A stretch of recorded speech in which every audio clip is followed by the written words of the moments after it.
Masivula izwi likaNkulunkulu encwadini kaNehemiya. Nehemiya bengithanda ukuthi sivule chapter 9. Izwi likaNkulunkulu encwadini kaNehemiya. Oh, wangithanda uJesu, wangifela mina, wangithanda uJesu, wangifela mina.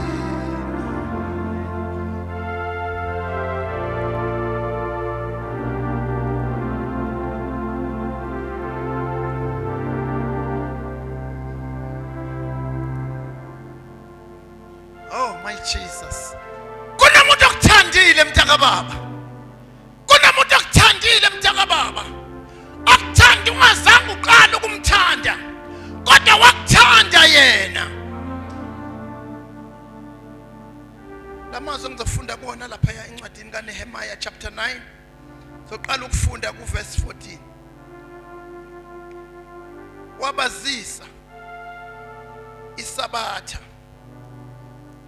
noma wabazisa isabatha lakho.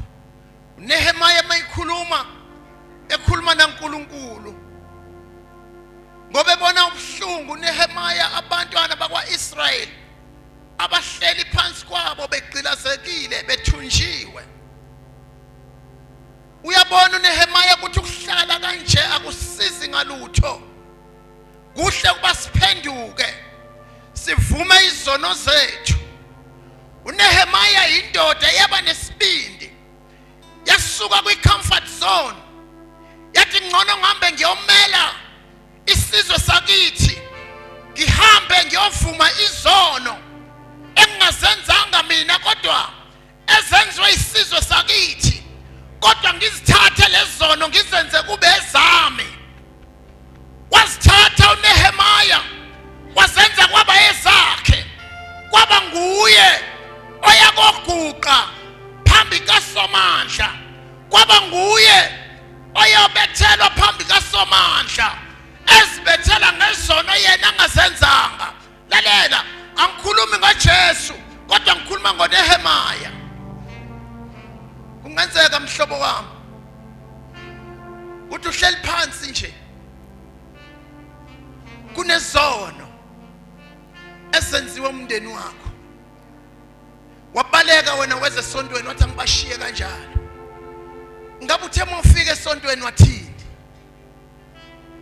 Uke wamtshela uNkulunkulu ukuthi inkosi kunezono engizenzile, usho lezi ezenziwe umndeni wakho, wathi baba kunezono engizenzile.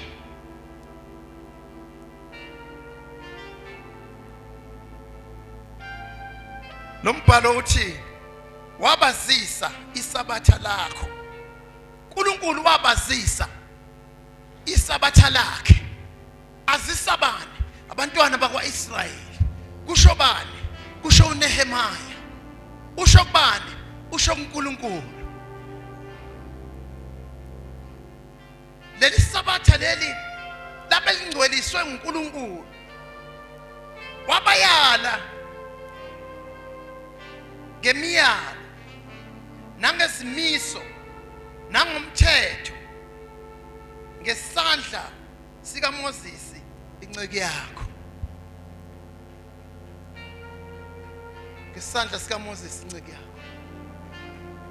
Bengajabula uma ngakuthandaza mfundisi, thandazele lelizwi. Thank you Jesus.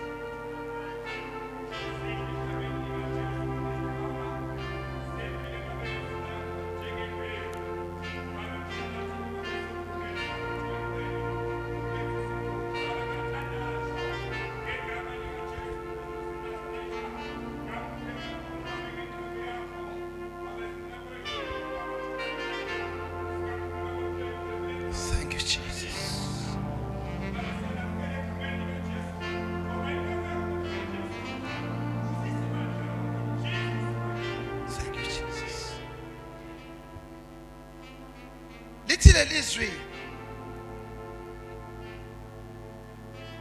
ngesandla sikaMoses kunezinto ezenzeka kubantwana bakwaIsrayeli. Ake uthathe uIsrayeli namhlanje umbekelele eceleni, uzithathe wena uzifake esikhaleni. Ake uyekele uMoses namhlanje, ake uyekele uMoses namhlanje ukuthatha umhawule namhlanje ufake endaweni kaMoses. Ubani okwazise ngokuthi uJesu uyaphilisa? Ubani okwazise ngokuthi uJesu uyaphilisa?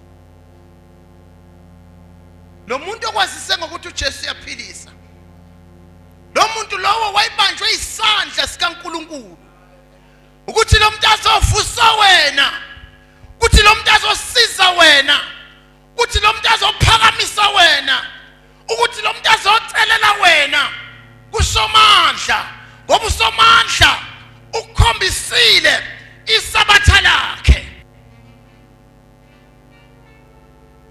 Cela ukuhlebela kancane ukuthi isabatha lisho ukuthini. Isabatha usuku olwalukhethwe uNkulunkulu ukuthi abantu bangawenza wonke umsebenzi ngesikhathi sabo, kodwa khona isikhathi sokuphumula, khona isikhathi sokuphumula. uJesu uyangijabulisa la kule ndawo. Uthi uJesu zanini kimi nonke nikhathele nenisindwayo, mina ngizoniphumuza. Mina ngizoniphumuza ngoba babengekho abantu abamemezela ukuphumula ebantwini. Bekhathela abantu, bekhathazwe yini izono. Isono siyakhathaza mzalwane, isono siyagqilaza mzalwane, isono siyabulala mzalwane. Umuntu odla isono uthi mayisekhathele umbone ngisho ebusweni ukuthi yabona usesidlile ukhathele.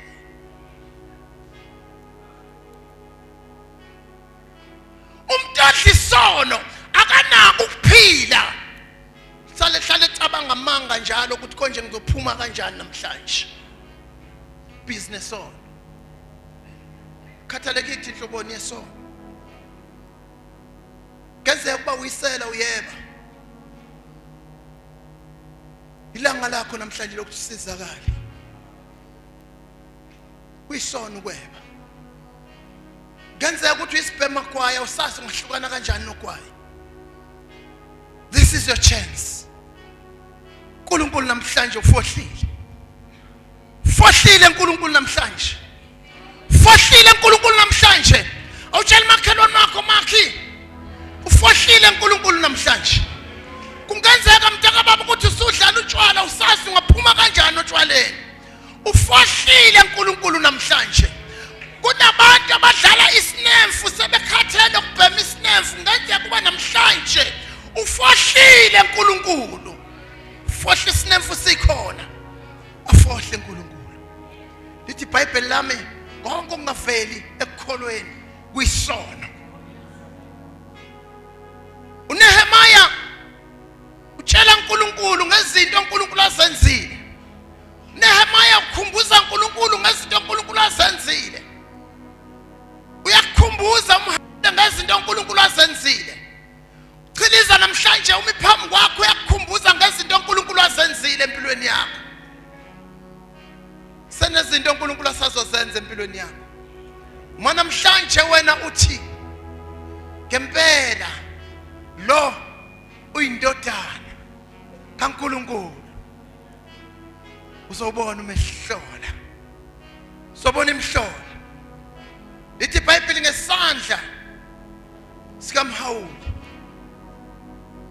ngesandla sikamhawuli nento yenzekile empilweni yakho.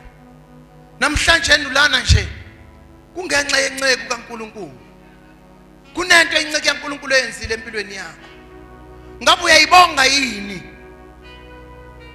lento ayenzile uNkulunkulu ngenceke kaNkulunkulu kuwe?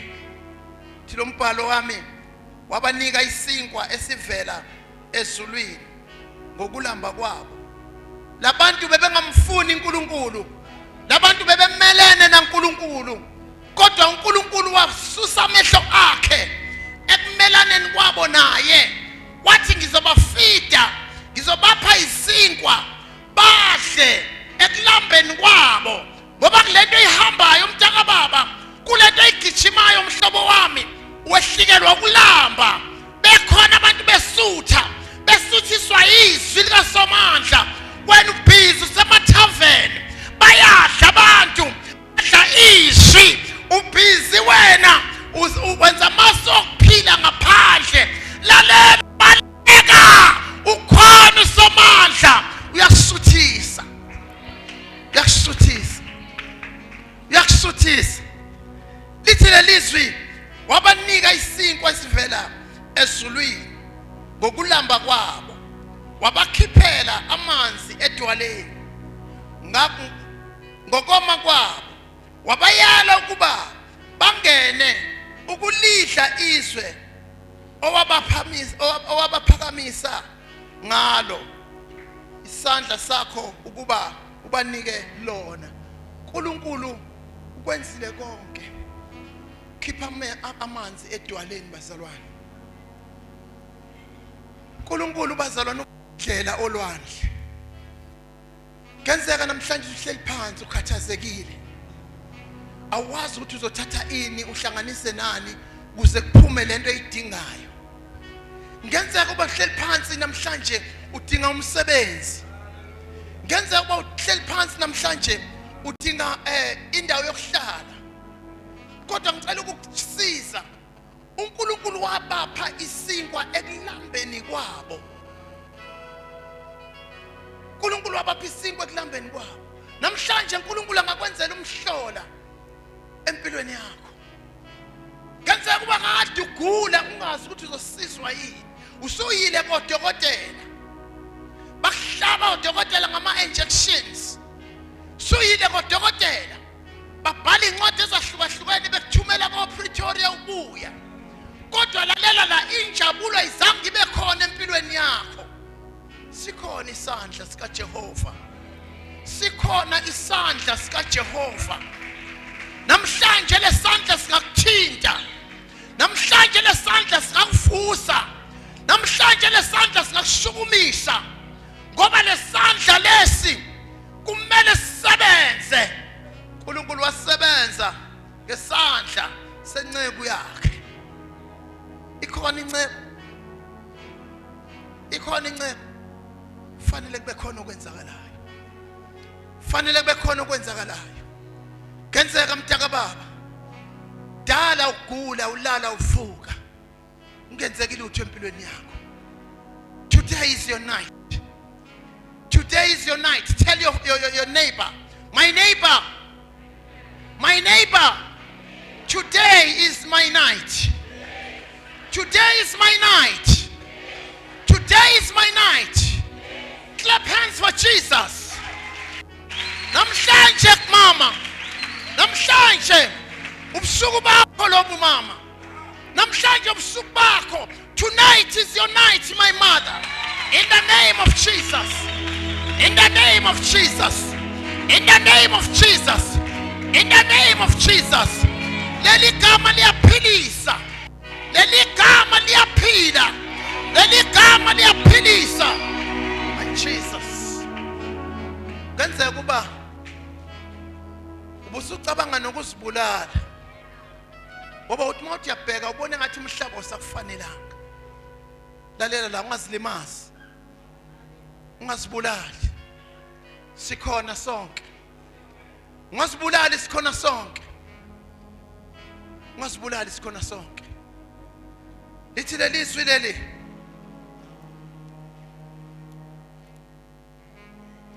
ngesandla sikaMoses inceku yakho kwenzeka izimangaliso. Amanzi aphuma edwaleni, ulwandle lwavuleka, kwakheka indlela.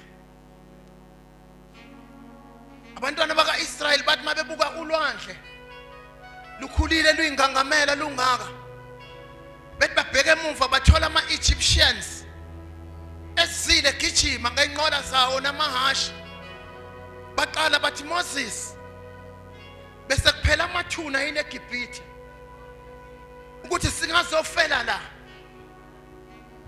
ukuthi singazofela la, kodwa ngesandla senceku kaNkulunkulu, ngesandla senceku kaNkulunkulu zenzeka izinto. uNkulunkulu wakhuluma kuMoses. Moses wenza njengokukhuluma kaNkulunkulu. Lwavuleka ulwandle, bangena abantwana bakwaIsrayeli. Nawe namhlanje ungangena nawe namhlanje, ungangena nawe namhlanje. Uma ulalela uMoses ophambi kwakho, wenza lokusho uMoses ophambi kwakho, ungangena, ungalamlelwa, angaphuma amanzi edwaleni uphuze. Kade unxaniwe, athi uJesu ophuza lamanzi akasiphinde ome naphakade, ophuza lamanzi asophinde ome naphakade.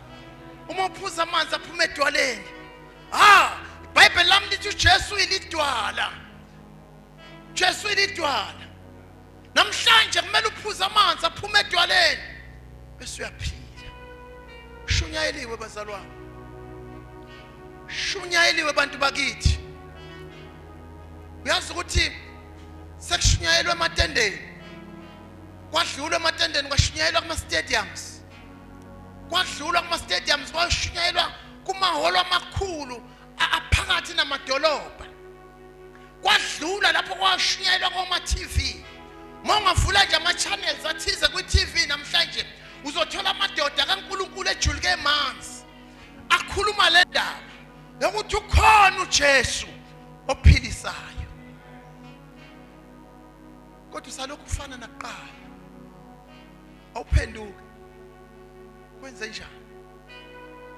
Awukholwa, kwenze njani? Awuvumi, kwenze njani? Nangu Jesu, nangu Jesu uzokwenza imangaliso kweyakho impilo. Lithi iBhayibheli, kepha bona nawoyise baqholosha, benza lukhuni izintamo zabo. Sekwenzile konke uNkulunkulu, sibhizi siyaqholosha, senza intamo zethu zibe lukhuni. Uthi Jesu, hlukana nesono ngoba isono siyabulala. Ubhizi wena uthi ngingakuyeka konke lokhu nalokhu nalokhu, kodwa lokhu angeke ngihlukane nakho. Uyaqholosha, qholosha ngesono, isono esibulalayo. Lithi iBhayibheli, bazenza zalukhuni intamo zabo, kabalalelanga imiyalo yakho, benqaba ukulalela, abakhumbulanga izimangaliso zakho ozenza phakathi kwabo, kepha benza lukhuni izintamo zabo. Nangokuhlubuka kwabo bamisa induna ukuba babuyele ebugqilini babo. Wenzile konke uNkulunkulu empilweni yakho, ukhombisile uNkulunkulu umusa nothando lwakhe, kodwa awufuni ukuvuma. Kuphela into yenzayo, ufuna induna, ufuna induna uzokholwa yiyo, ufuna induna uzokholwa yiyo, ufuna induna uzokholwa yiyo. Babhiza abantu bayagijima, bayahla bayenyuka, bafuna induna bazokholwa yiso, bafuna induna kunabantu induna yabo kuyimali. Uma ingenayo imali uncama ukufa. Imile induna imali. Kunabantu abayinduna zabo kuyinsangu, uma ingayibhemanga insangu uyabona nje ukuthi ngingafa nokufa, ngoba induna ayikafiki ezomkhomanda uthi kumele uhambe kanjani. Lento okholwa yiyo mtaka baba, lento othanda yona mtaka baba, induna phambi kwakho. Khona bala inkonzo nje zimile induna zabo ngaphandle zibalindile, uma iphuma la inkonzweni yohlangana nenduna yakhe. Ayakhala ama-cellphone, nibizwa zinduna esinilindile la sinilinde khona. cela ukunikeza induna ephelele uJesu igama layo. Jesu igama layo. Lalela ngihlebele. Ake kuthi umuntu mangabe ethi uzama ukukhohlanisa ngezinto zakhe efuna ukuba induna yakho. Uma uthi lalela lawe mfowethu. Uma ngabe uyintombazana. Uma ngabe umama utlalela lawe baba. Uma ngabe ubaba utlalela lawe mama.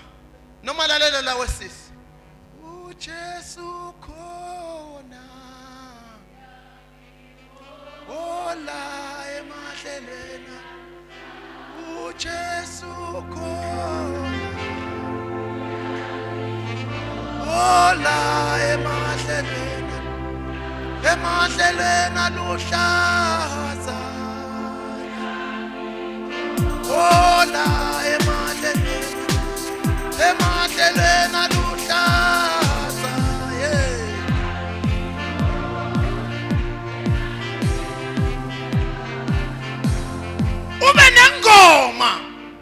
Ube nengoma yokudefeata Sathane. Ube nengoma yokudefeata ukuhlupheka. Ube nengoma yokudefeata ukuxakeka. Ube nengoma yokudefeata induna abantu abafuna ukuzenza induna. Lithi iBhayibheli lami bafuna induna. Bafuna induna. Bafuna induna. Ufunani wena? Yini oyifunayo? Namhlanje mthaka baba. uNkulunkulu ufuna ukwenza izinto empilweni yakho. Ufunani wena? Ufunani? Benqaba ukulalela. Abakhumbulanga zonke izimangaliso uNkulunkulu abenzele zona.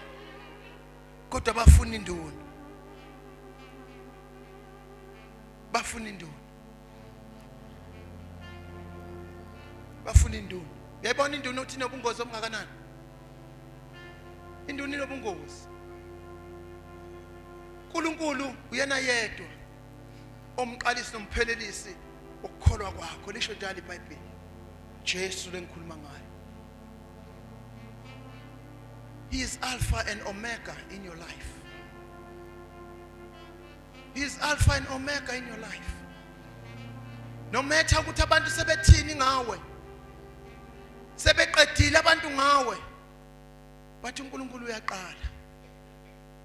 uNkulunkulu uyaqala.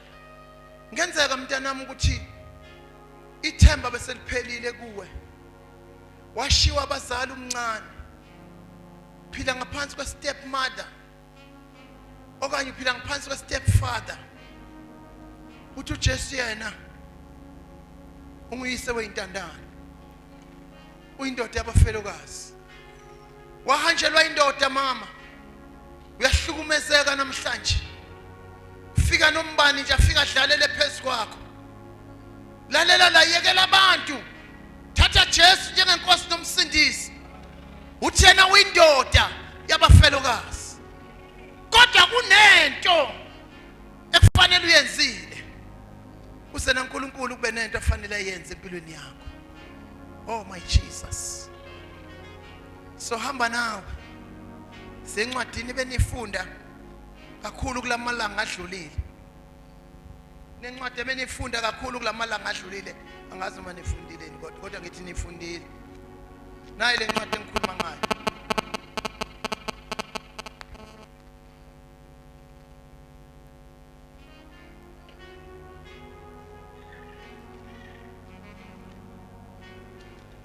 Incwadi engikhuluma ngayo incwadi kaMalaki. Incwadi kaMalaki. Sebeyayazi abazalwane. Sebengangitshana ngisho isahluko. Malaki chapter 3. Ngifuna ukufunda verse 7. Uthi Malaki chapter 3 verse 7. Kusukela emihleni yawoyihlo nichezukile ezimisweni zami. Anezigcinanga buyelani kimi ngiyakubuyela kini usho uJehova Sebawothi. Buyelani kimi ngiyakubuyela kini usho uJehova Sebawothi. Bathi abantu sobuyela kanjani? sobuyela kanjani? Awubuze kumakhelwane wakho, Makhi, sobuyela kanjani? Ngiyamuzwa Makhi uthi buza kumfundisi. Makhi, sobuyela kanjani? Waphinda futhi uthi buza kumfundisi. Lalela. Uthi uNkulunkulu nokho nithi ela kanjani? Verse 10. Cela kufunde omunye manje kade ngifunde.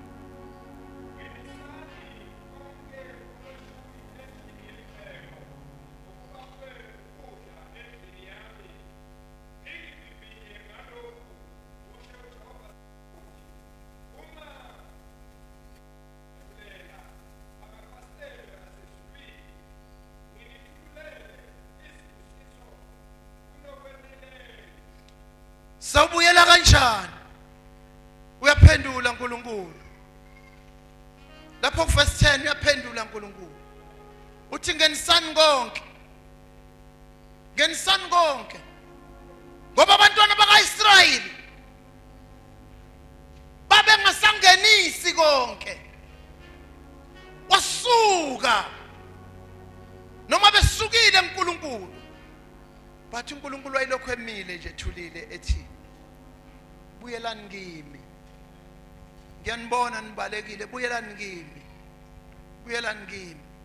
uNkulunkulu ufuna abantu abazobuyela kuye namhlanje. uNkulunkulu ufuna abantu abazobuyela kuye namhlanje. Ufuna abantu abazobuyela kuye namhlanje. Buyelani kimi. Buyelani kimi. uNkulunkulu unikezile ikhambi lokubuyela kuye. Mobona izinto zakho zingahambi kahle, yaqala ukhomba omakhelwane, yaqala ukhomba abathakathi, uthi uloyiwe. Lalela, uloyanga kodwa uziloyile. Awuloyanga kodwa uziloyile. Uziloye kanjani? Ngokusuka kuNkulunkulu. Mawusuka kuNkulunkulu unento eyenzekayo empilweni yakho. Verse 9 uyenzeka empilweni yakho. Verse 9 uyenzeka empilweni yakho. Mawusuka kuNkulunkulu. Uthini verse 9?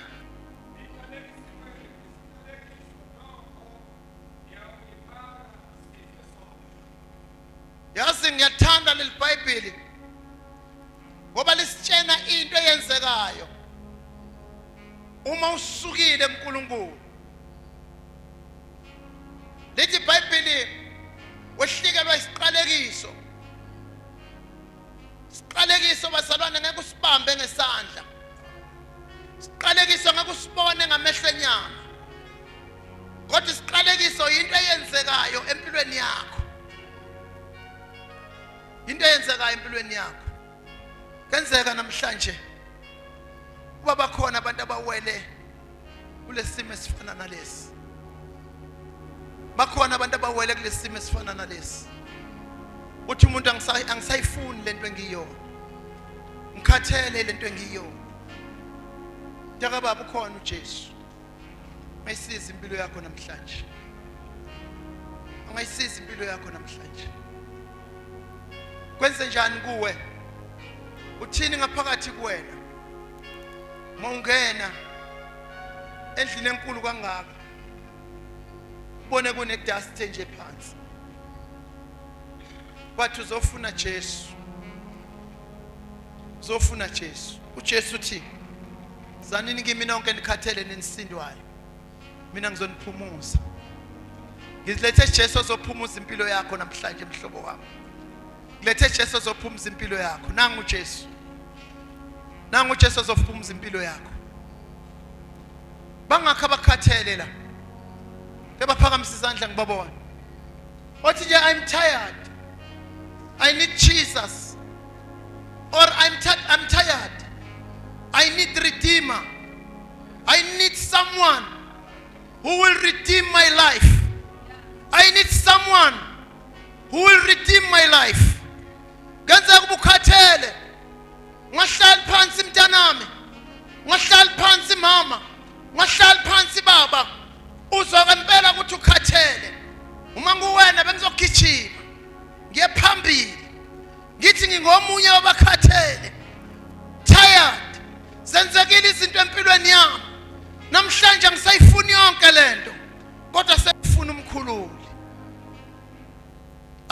My Redeemer live. Ngiyazi umkhululi wami uyaphila. Ngiyazi umkhululi wami uyaphila. Sengifuna umkhululi. Gijima uzela phambili ngithandaze nawe manje. Funa umkhululi namhlanje. Funa umkhululi namhlanje. Gijima uzela phambili ngithandaze nawe. Gijima uzela phambili ngithandaze nawe. Musa ukuzibambelela. Ukhona uJesu. Uyaphila. Uyaphilisa. Ngifuna umkhululi ozokhulula impilo yami. Mntaka baba, nangu uJesu uzokhulula wena. Uzokhulula wena. Imani nibheke ngapha. Imani nibheke ngapha. Uzokhulula wena. Umkhululi ukhona namhlanje. Ukhona uJesu. Ukhona uJesu. Ukhona umlamleli. Ukhona umlamleli. Ukhona umlamleli. Uyalamlelana. Uma ufuna ukulamlelwa empilweni yakho, phakamisa izandla. uJesu uyawenza umsebenzi in your life now. Egameni lika Jesu. Egameni lika Jesu. Egameni lika Jesu. Egameni lika Jesu. Egameni lika Jesu. Egameni lika Jesu. Uyalamlelana uJesu. Uyalamlelana uJesu. Bayalanyulelwa namhlanje. Bayalanyulelwa namhlanje. Bayalanyulelwa namhlanje. Ungasali ngephutha. Ungasali ngephutha. Phakamisa izandla zakho phezulu. Phakamisa izandla zakho phezulu. Phakamisa izandla zakho phezulu. Bayalanyulelwa abantu namhlanje. Bayalanyulelwa abantu namhlanje. Ngegama lika Jesu. Ngegama lika Jesu. Bayalanyulelwa abantu namhlanje. Bayalanyulelwa abantu namhlanje. Ngegama lika Jesu. Bayalanyulelwa abantu namhlanje. Ngegama lika Jesu. Bayalanyulelwa abantu namhlanje. Bayalanyulelwa abantu namhlanje. Bayalanyulelwa abantu namhlanje. Ngegama lika Jesu. Ngegama lika Jesu. Ngegama lika Jesu. Ngegama lika Jesu. Nangumlamle. Nangumlamle. Nangumlamle. Nangumlamle. Nangumlamle.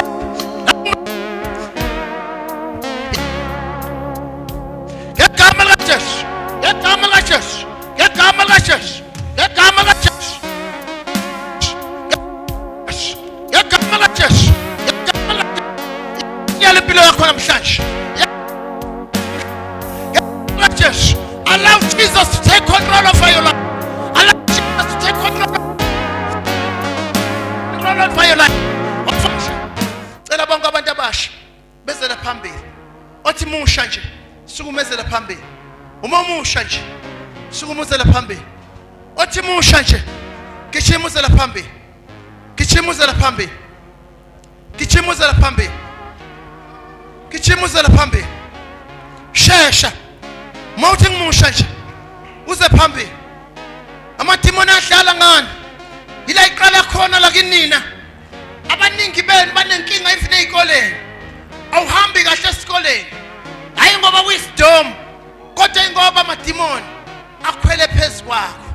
Asenzela kuthandayo. Amehlo akho awabona esikoleni. Uma ngabe uthi uyabheka uthi uyabhala akubonakala. Ngifuna umuntu othi ngempela nginenkinga esikoleni. Nginenkinga esikoleni. Agibele zela kumina. Nginenkinga esikoleni. Agibele zela kumina. Gibele zela kumina. Nginenkinga esikoleni. Nginenkinga esikoleni.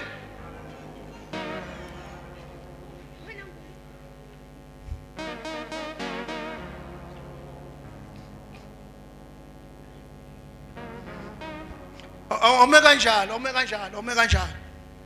Ngicela laba abahlekayo. Laba abahlekayo. Babuyele eceleni khona ngizozama ukuthi ngibahlekise kancane. Ngifuna abantu abangahleki laba serious ngempilo yabo. Aba serious ngezinto ezenzekayo empilweni zabo. Ngifuna beze la phambili. Bagibele la phezulu. Aba serious. Aba serious. Aba serious. Ngicela umuntu omusha ozosazobakhulekela. Simphiwe. Ozothandazela naba abantu abasha. Ozothandazela naba abantu abasha. Egameni lika Jesu. Father, in the name of Jesus, we thank you for your mercy and your grace, your love and your glory. Father, we invite you into this place to do a new thing in our minds and the minds of the children. We ask you, Lord, to touch them. We remove whatever it is that the enemy has brought down to come and distract them and bring distraction and destruction. We install the power of the blood of Jesus upon their spirits, their souls, and their minds. We bring the name of Jesus at the center of their thinking, at the center of their decisions, that whatever that they do it in the name of Jesus.